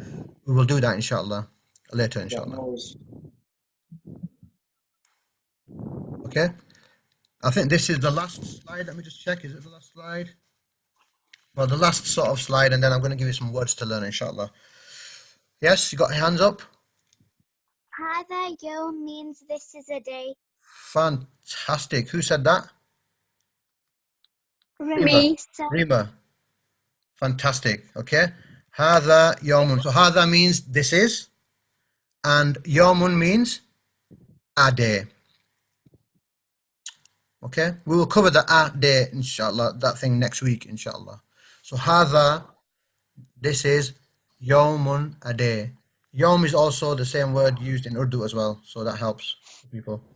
Yep, Siratul Mustaqim, the straight path. Do you know what 3 is again, please? I don't understand that. Okay, next one. Dhalika yawmun. So we've got a brother now. A brother, non-Arab. Please break that down word for word if you can. That is a day. Fantastic. So all you needed to know is that is. And I've got a breakdown somewhere of how often these words come in the Quran. I wanted to mention it, bring it here. I didn't have time. I forgot. I'll try to mention it, inshallah, next week if I can, inshallah. So, dhalika, that is yawmun, a day. Look at the difference. Hadha yawmun, this is a day. Dhalika yawmun, that is a day. So, you need to learn hadha and dhalika properly. A sister, non-Arab, who hasn't spoken yet, please. Who feels comfortable.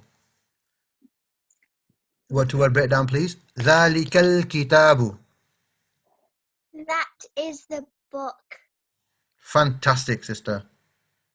Okay? Young sister, I think. Okay, so that, fantastic. Dhalika, that is. Al-kitabu is the book. We will explain that, why it's become the now. We'll explain that next week, inshallah. Fantastic. So a brother who is a non-Arab, who has not spoken before, and then we'll answer the questions, inshallah. Hiya fitnatun. Hiya, what does hiya mean? She is, and I can see the meaning is test by here. Yeah, so here in this case, yeah. So it is in this case is talking about somebody inanimate. So here, fitnatun, it is a test. You can tell from that fitnatun is a girl word because here is being used. Here is feminine, so we know fitnatun is feminine. You won't get huwa fitnatun. You'll get hiya fitnatun. Okay?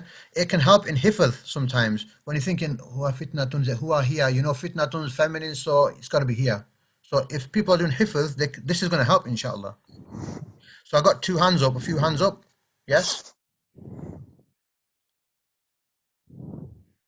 Anybody? No? Okay. Fahiya khawiyatun. Fahiya. So you might want to take a note here. When the fa is mentioned in front of here, it means so. So it is khawiyatun. It lies in ruins, in ruin. Is everybody happy with that? Whenever you get fa attaching on to a hiya or huwa, it makes it like so it is. You might want to write that down because I don't think I'm going to cover that like specifically. And khawiyatun, why is hiya used and why is huwa not used? Anybody? Non-Arab? Why is it not? Feminine word. Sorry? A bit more information? Because it's got here and he is feminine.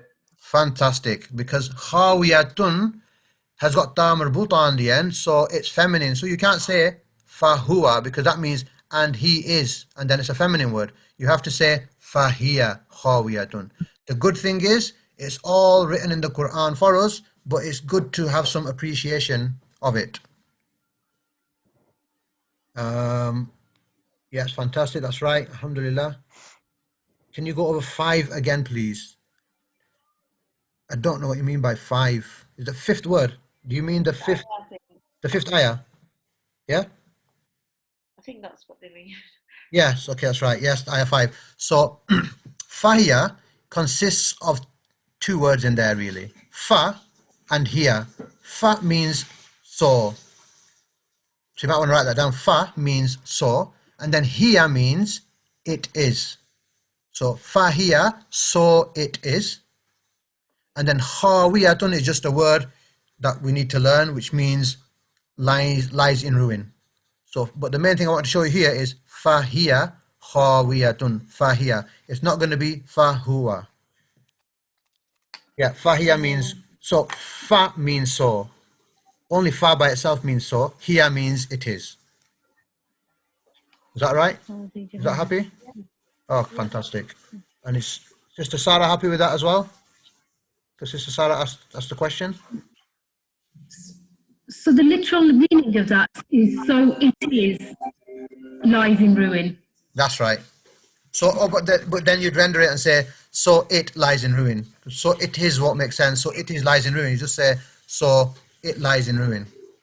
And Okay. over here in the translation, it says, so that it lies in ruin. So I take the translation over what I'm saying because the translation written in here is in the context of the whole ayah. So that it lies in ruin. If you say, so it lies in ruin, or so that it lies in ruin, it's maybe the preference of, yeah, so that is more accurate. It might be in the context of what's been talked about. So fa means so, attached to huwa. Yeah, that's right. Yeah. So Sister Juwaria is writing, fa means so when it's attached to huwa and hiya. It also means so when it's attached to other words as well. But for the time being, huwa hiya. Yes, that's right. So fa is so, hiya that is. Okay. Next one. هذه جهنم. That is. He is in the hellfire. Okay, have another try. Look at your table. This is. Fantastic. This is Jahannam. Yes, this is Jahannam. Why is it هذه Jahannam and not هذا Jahannam? Jahannam's feminine. How is it feminine? If you're non-Arab here. Because Jahannam is a feminine word. How is it feminine? Yes. Historically. Fantastic. Historically feminine. And the way, because it's written in the Quran, you know it from هذه. هذه is feminine, so Jahannam has to be feminine. Okay. How is khawiyatun means 2 words. Lies in ruin. It's just, that's the way it's maybe translated into English. It just, to explain that Arabic one word, you might need 2 or 3 words in English to describe it. And that's one of the beauties of Arabic. It contains so much just in so little. Some Arabic words can contain a whole sentence as well. Maybe. Not yes, okay. Again. Yes, okay. Fantastic. So I think we've got one more. We've got about 6 minutes left. We'll do this quickly, inshallah.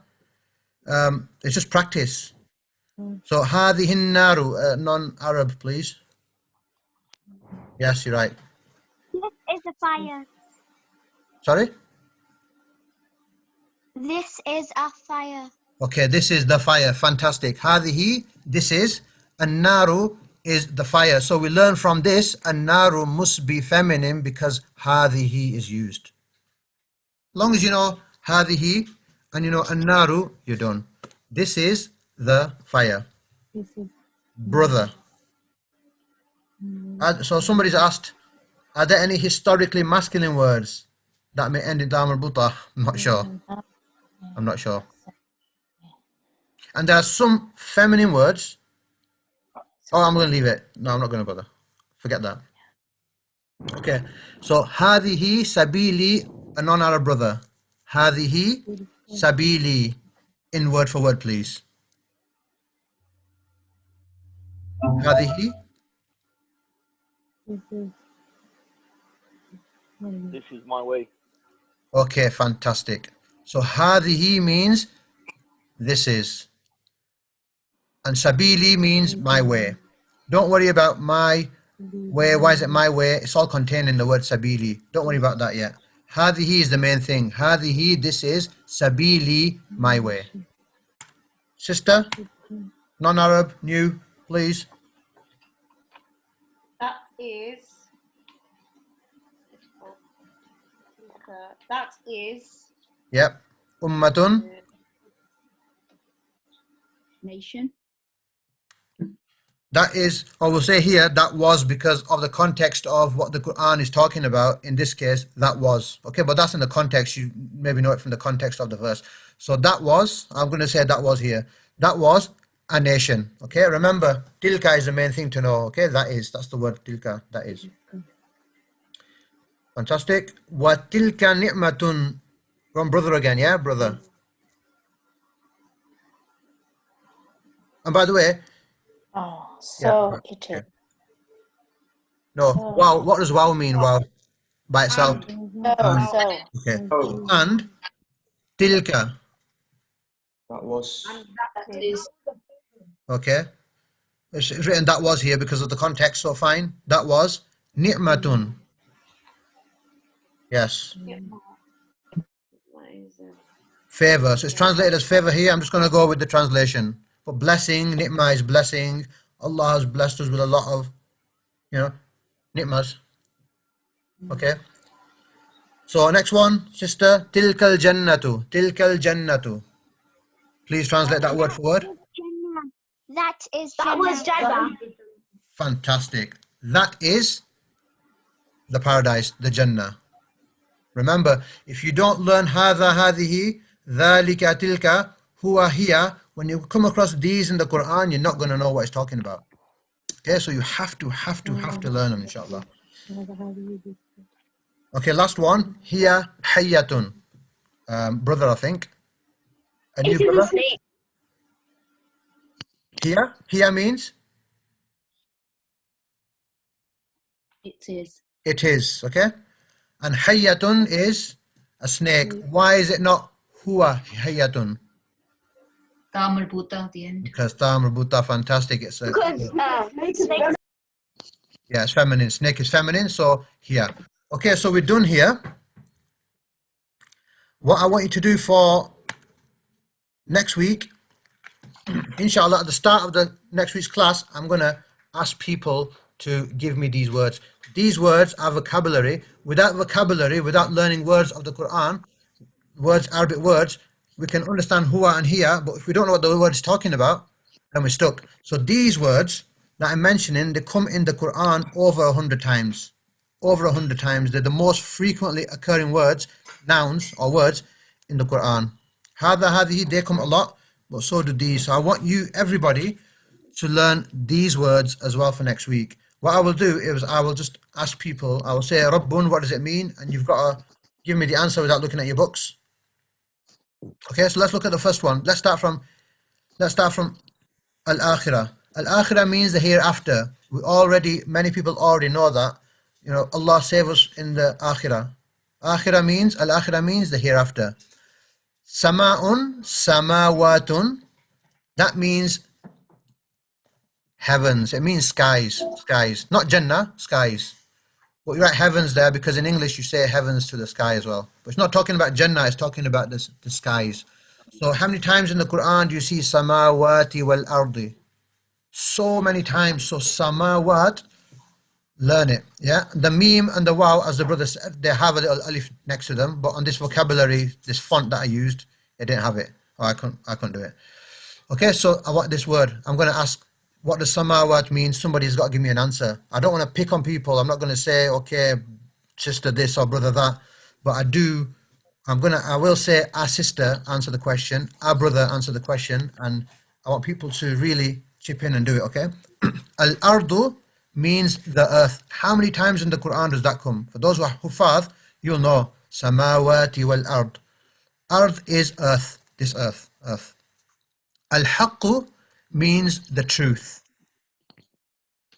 You're not going to have to write the answers down. I'm just going to ask you next week, what is al-haqqu? And I want somebody to say the truth. And I want everybody to have learnt it. Because if you don't learn these words, you're not going to learn and you're not going to be able to translate the Quran. You need to have a set of vocabulary and you need to understand the structure of Arabic, which we will cover, inshallah. Khayrun means better. We say to people, Jazakallahu khayran or Jazakallahu khayr. It's the same word, khayr. May Allah give you good. And here, better, good, better. Okay? Khayr, good. Next one, ad-deen. Everybody, most people might know now, ad-deen means religion. Lakum deenukum waliya deen. Religion, the deen. Our deen is Islam. So these are easy words as well.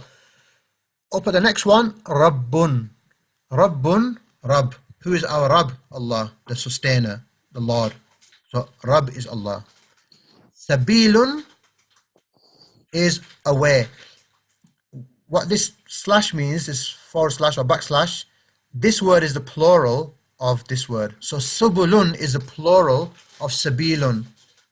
You can learn them both, good. If not, just learn one. Learn the singular, sabilun. You can learn them both, fantastic. Subulun is plural. Sabilun is singular. Again, sama'un is singular. Samawatun is plural. So whenever you see that slash, what comes after it is the plural of what came before it. Next one, adhabun. Adhabun. These words come over 100 times in the Quran. Adhabun means punishment. Oh Allah, save us from your adhab. Save us from your punishment. So somebody's asking, what about other words? Do they have plurals too? The nouns have plurals. The nouns will have plurals. So azim.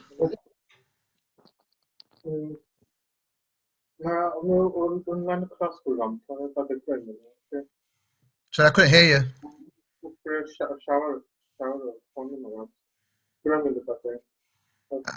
I can't hear you, sorry, properly. Okay, oops. Let's just go back. You can type it. Okay, azim means great, magnificent. Adhabun azim, a great punishment. Azim is, and even in Urdu, azim means big. Next one, narun is fire. Just have to learn them. Narun is fire. And the last one, nurun is light. Nur. We all know nur means light.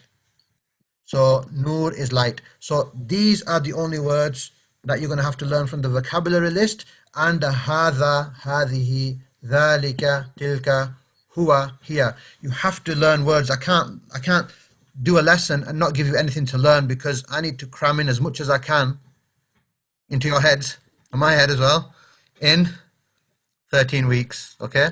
If I don't give you words to learn, I've attended some Arabic classes, and they don't give you a set vocabulary words to learn, and it's up to you then. You learn it or you don't learn it. It's up to the student, but when I'm making you learn them, you gotta learn them.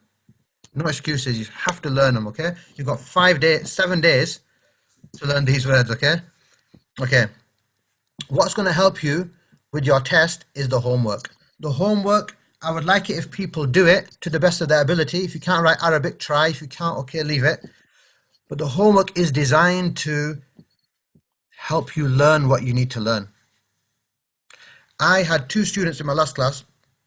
There were other students as well, but 2 really shone from the non-Arabs, 2 really shone.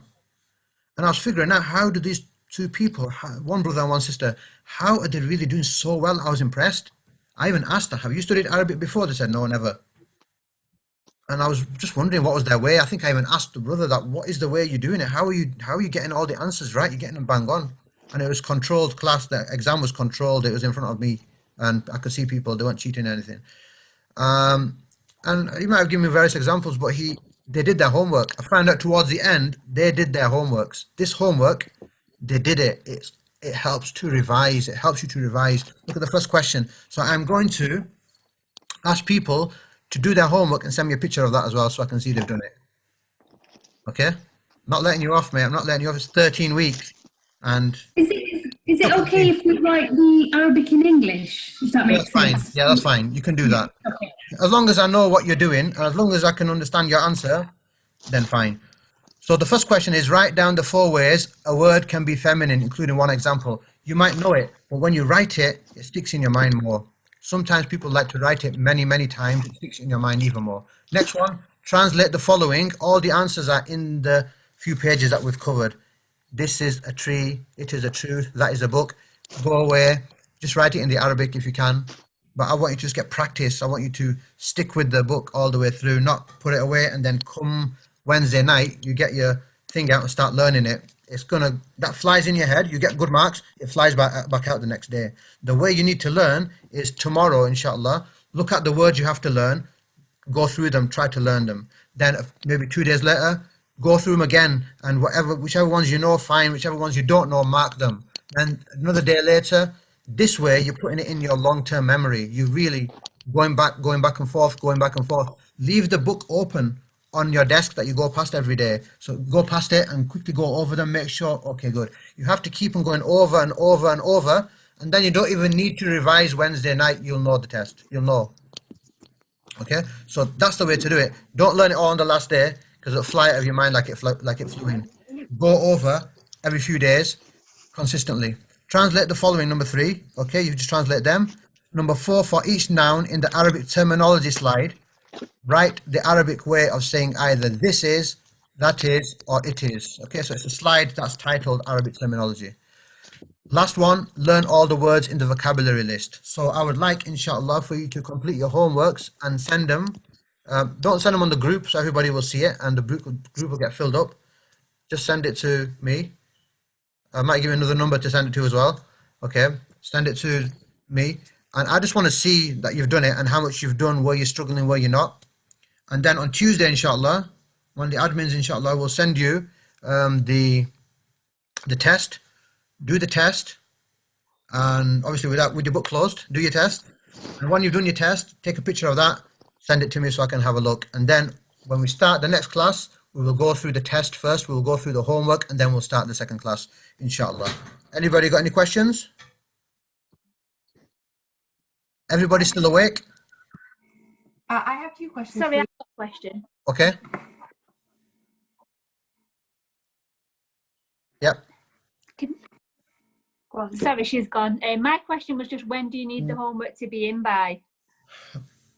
Whenever it's easy for you. I'd like before Tuesday because before Tuesday, because then you get Tuesday to sort of print out the test, do it, and then send it me back. So before Tuesday would be really good. If not, if for example you couldn't, because I know you guys are busy and there's all sorts of things going on in people's lives, then if you receive the test but you've not done your homework, then keep the test to the side, do your homework, and then do your test and send it before Thursday, inshallah. Okay, thank you. Okay. Do you want the Arabs to do the homework and test as well? Nice question. I love that question. Definitely yes. Definitely yes. You're only Arab when it comes to answering the questions, but when it comes to the homework and everything else, definitely yes. The questions are for everybody. And you're only an Arab for that particular question that you don't know, that you already know. If I ask you another question that you totally didn't know, then fine, go. You can feel free to answer. But yes. Hello, assalamu alaikum. Assalamu alaikum. Sorry, my baby started crying, so I missed when homework is in by and when the test is in for. Okay, what I will do, I will put this information on the group, then everybody can see it there. I'll put all the things on there, and then you can all see it, inshallah. Okay. May I please ask a question?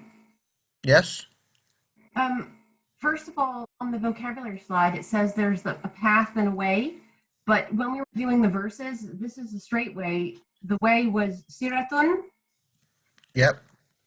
And then on our vocabulary slide, the way is... Way. Yes. So siratun here it says way. On this here it says way. And what did it say on the other one?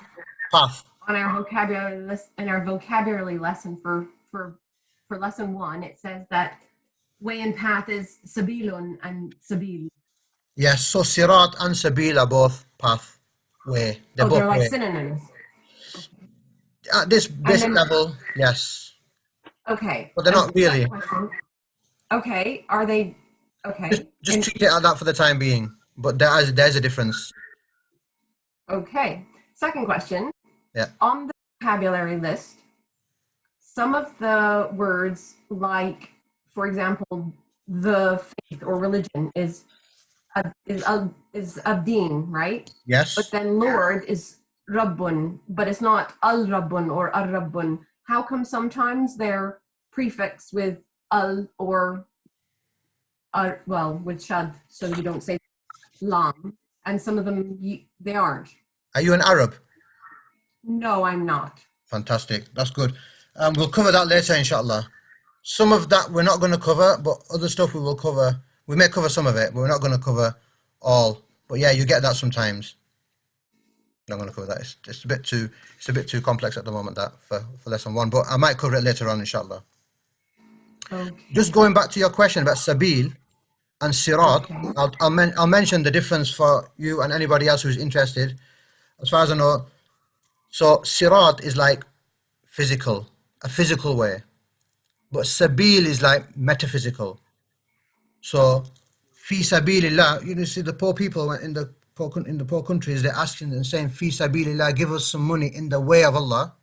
That's like metaphorical, metaphysical. It's not like a real path that you can see. But siratun, it could be a real path.